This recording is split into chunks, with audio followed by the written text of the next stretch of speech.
When Cassidy McKinnon was 14 and going through puberty, she realized that something was not quite right.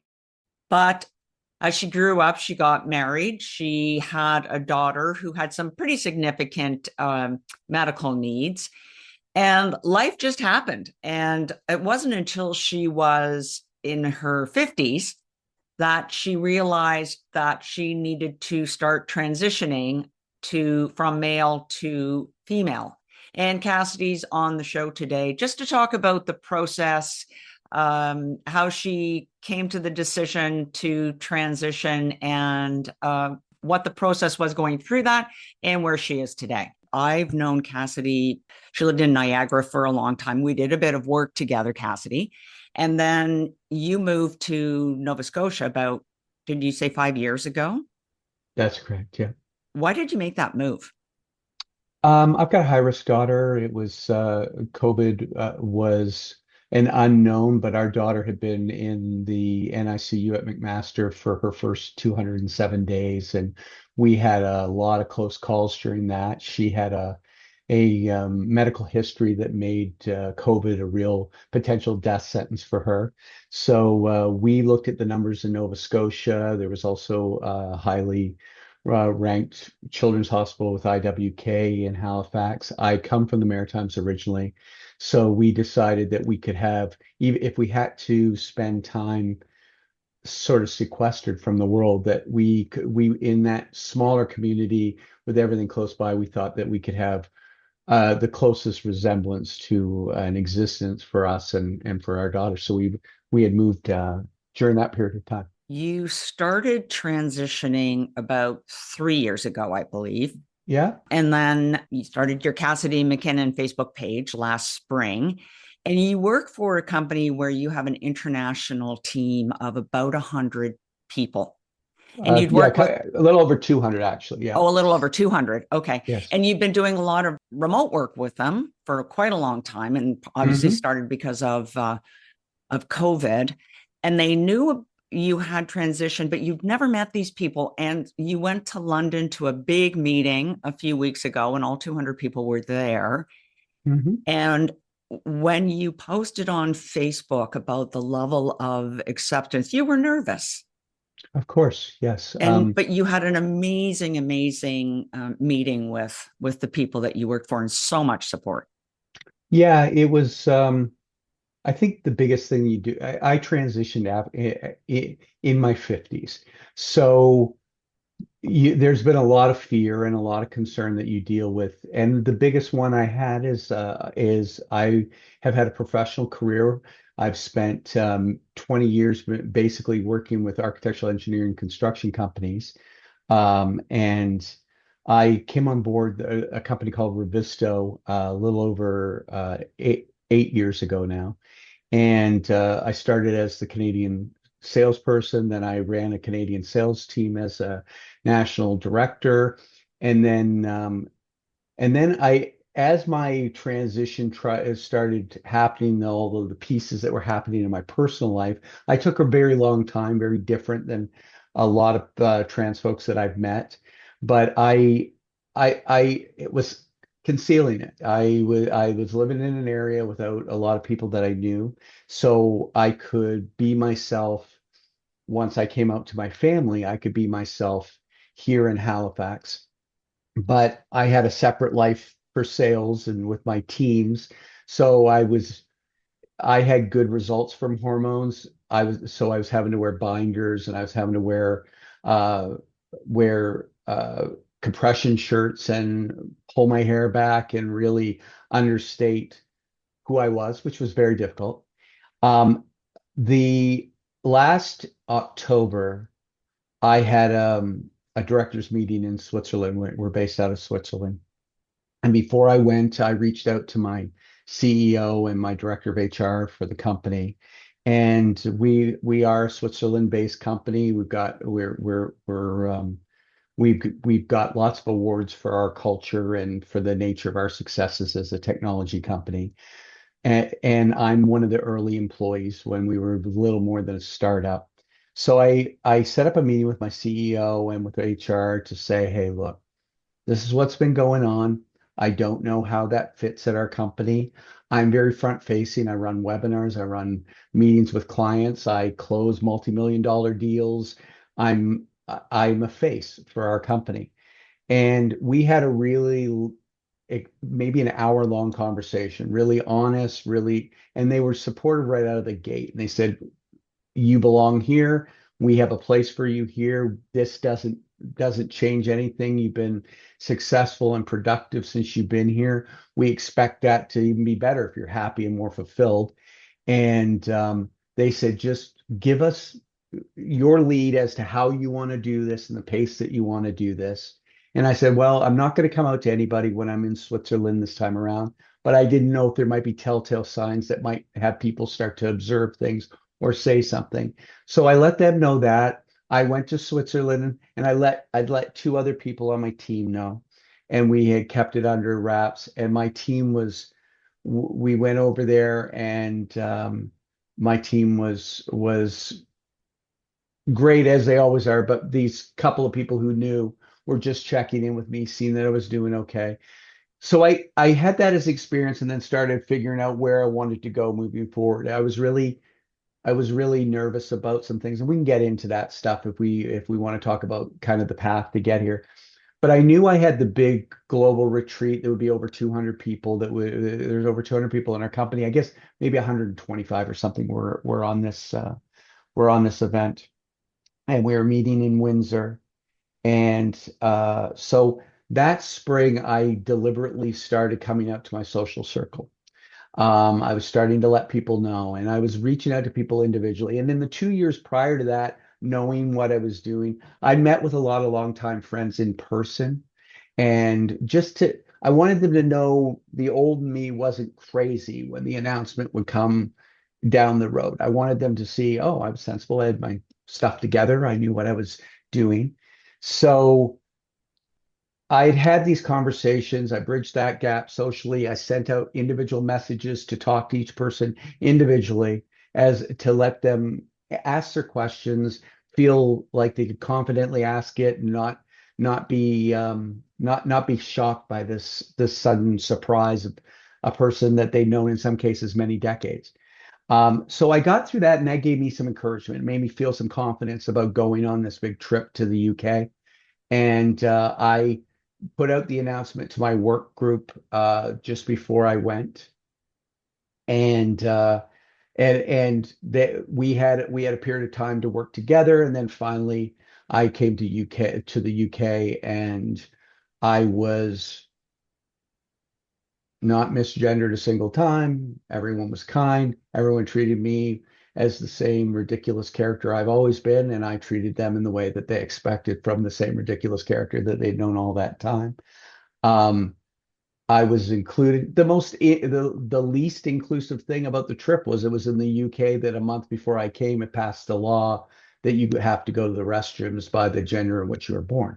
So that was the first time I had to contend with that, going to a place. Now I was fully out, fully as myself, female. And even when I went to the Apollo Theater in downtown London, which should be a queer mecca, I went there and there wasn't a restroom available for all genders. And I literally had to have a conversation with the organization, and they gave me access to another restroom. But that was a different experience and one I never contended with. But other than that, all the experiences with my team, I was included. We had a good time, and it was great connection now. So yeah, it was very encouraging. When did you get a sense that you wanted to transition, or some people have said, I have a friend who's transitioning right now, and they just didn't feel okay in the body, so they're transitioning from woman to male.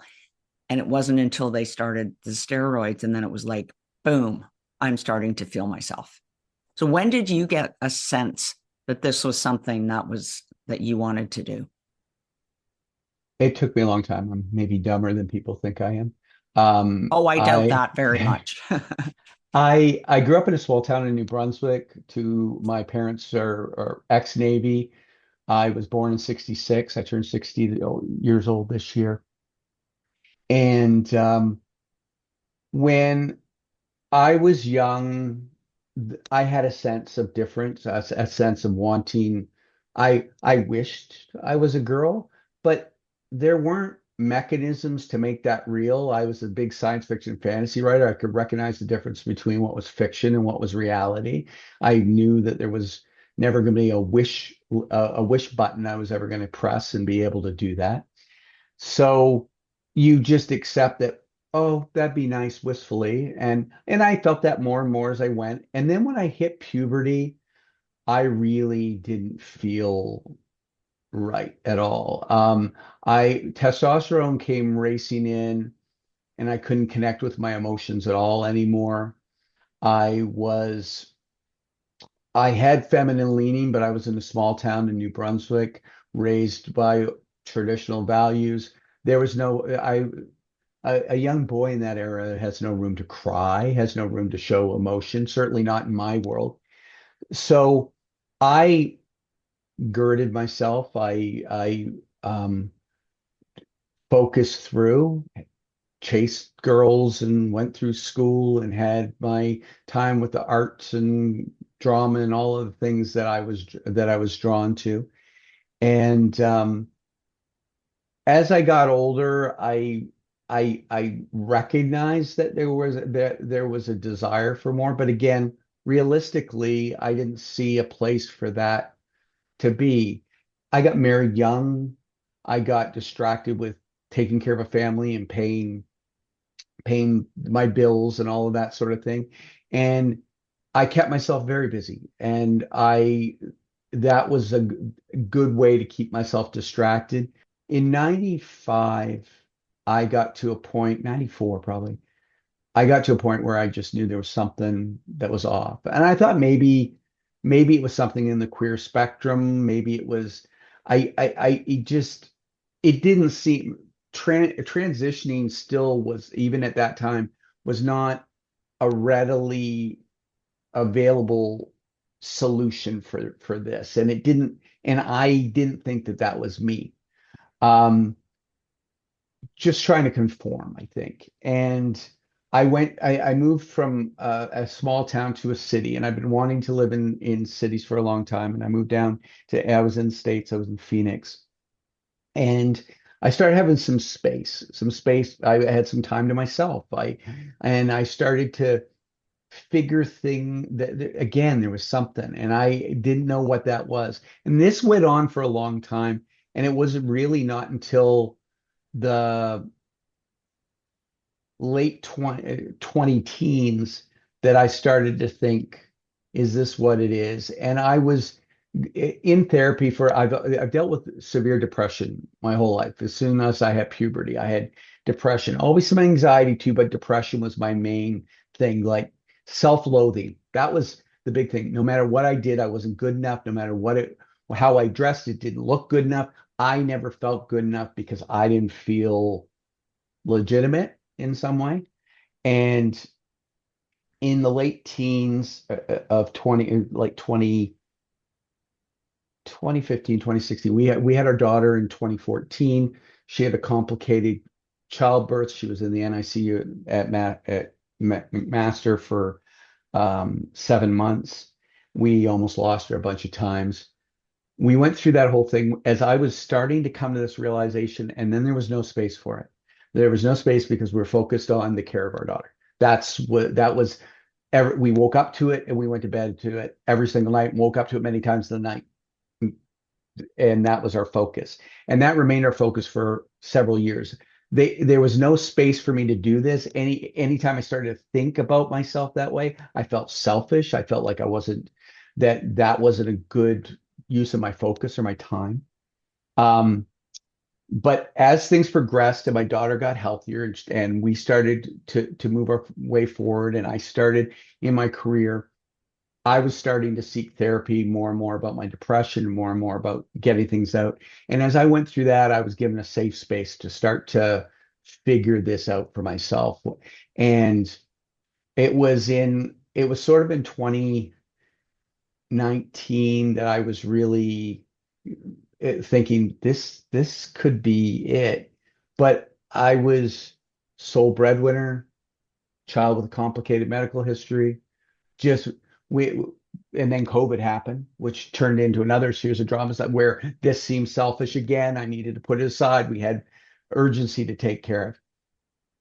But at the end of 2020, I felt sure enough about it to talk to my wife. And I told her at the end of the year and said, look, this is what the situation is. I'm not telling you this to veto it. I'm not telling you this to expect anything from you. I'm telling you this because this is where I think I'm going to go. And we've been through a lot together. My wife has dealt with an enormous amount of trauma, especially as it was really, she almost died when my daughter was born. My daughter was resuscitated back to like 2 dozen times. We dealt with a lot of trauma, a lot of PTSD there. And I did not want my journey to be another burden for her. So I decided my main priority in this transition was not speed. It was about making sure that my family were on board. And my family is my wife and my daughter, that they were on board, that they understood what I was going. And I opted for revocable changes, that I would be working towards this, growing my hair out, laser hair removal, lots of therapy, dental work, things that align to the vision of who she might be for me. I started working on those things that if I continued through therapy and down the journey and realized either this wasn't the right path for me, or it was the right path, but I wasn't brave enough or capable enough to do it, because that was certainly a big fear, then nothing would change. My wife would have known that I've gone on this journey with her. So I did that for 15 months and before I started on hormones, and I started on hormones in June of 2022. And 3 months into hormones, I got my first boost in my estrogen, and my depression went away.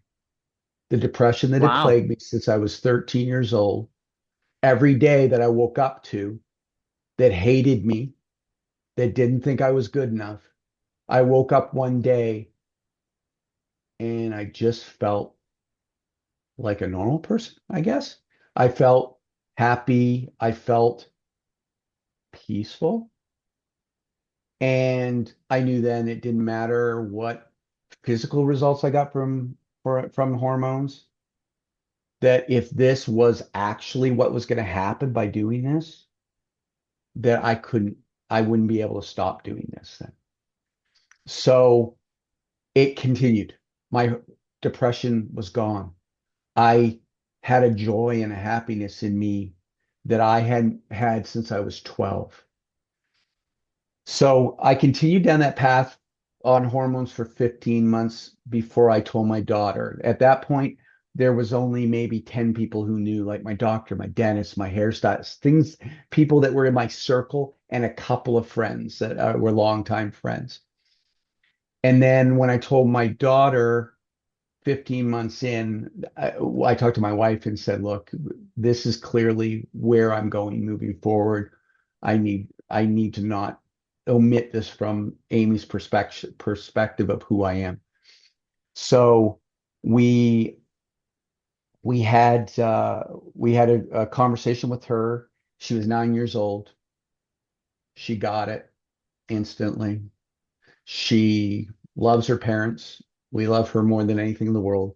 And it was just the next thing. And she has been my biggest champion of anything I wear, anything I do, anything that I want to do. She loves it. She loves me, so she loves it because that's who I am. So that's kind of where the path went. And then I stayed very quiet for a long time before I had finally had that trip that you talked about in the UK this spring, where I was finally in front of my coworkers after months of them knowing me on Slack and by phone calls and Zoom meetings. And then I get my whole team got a chance to interact with me. And Um, it's been quite shocking to me because fear. I do have higher anxiety than I've had in a long time. I've had days where I've gone out to go to the mall or gone out to go to a thing, and I've been like, no, I can't go out dressed like this today. And I've turned around and gone home.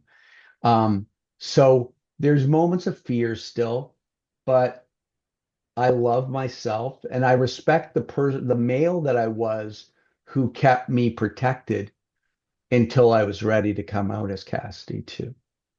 And that's kind of the journey out what got me to here. Right. Well, and also the male that allowed you to be able to talk to your therapist, and it almost seems like the male part of you had to give you permission to say, Oh, you know what, you can leave me behind yeah, and yeah, move forward.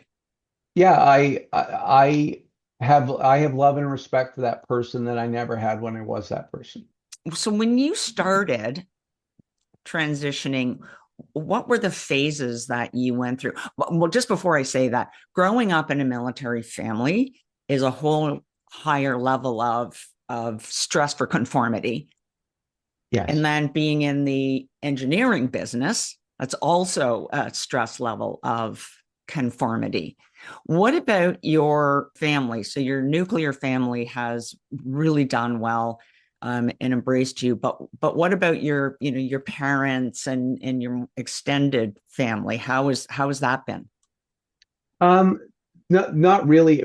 Transitioning this late in my life means that um, their involvement is just not close to it. Probably of all of the people that I've come out to, my family are the least engaged in it. Not one of them have asked how things are going since I've come out.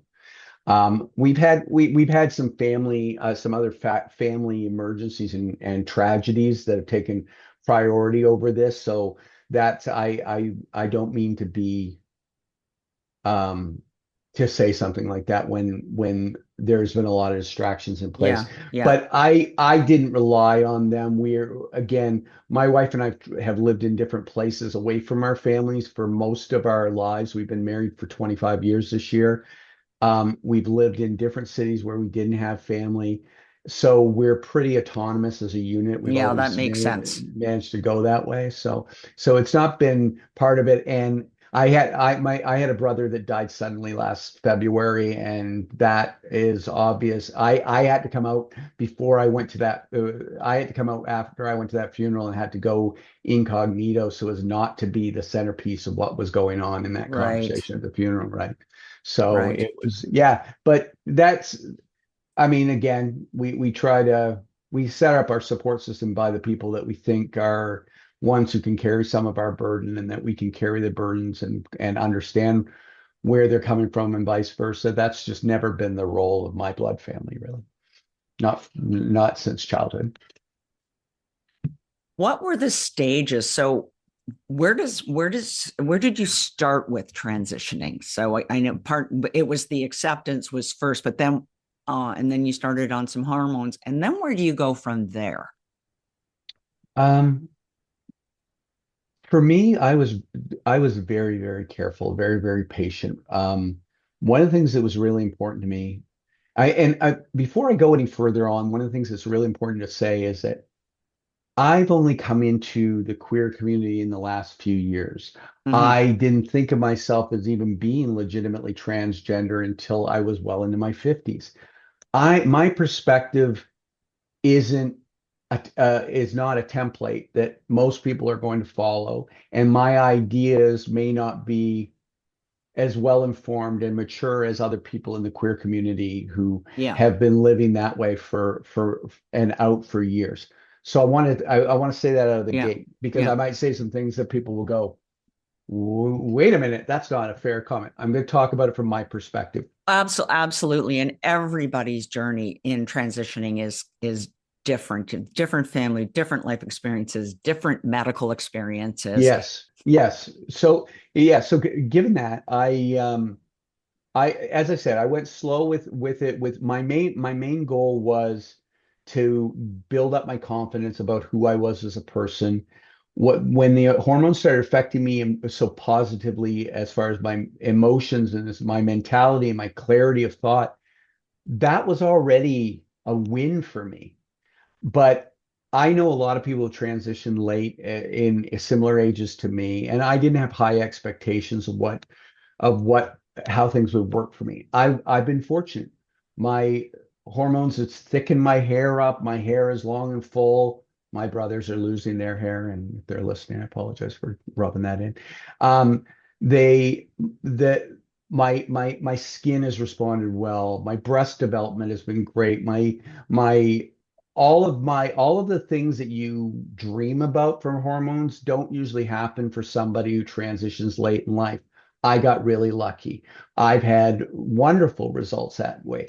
But I was also being patient and taking the slow game, and all of a sudden I had boobs that were trying to tell me that I was not going to be able to keep it slow without doing a lot of cover up.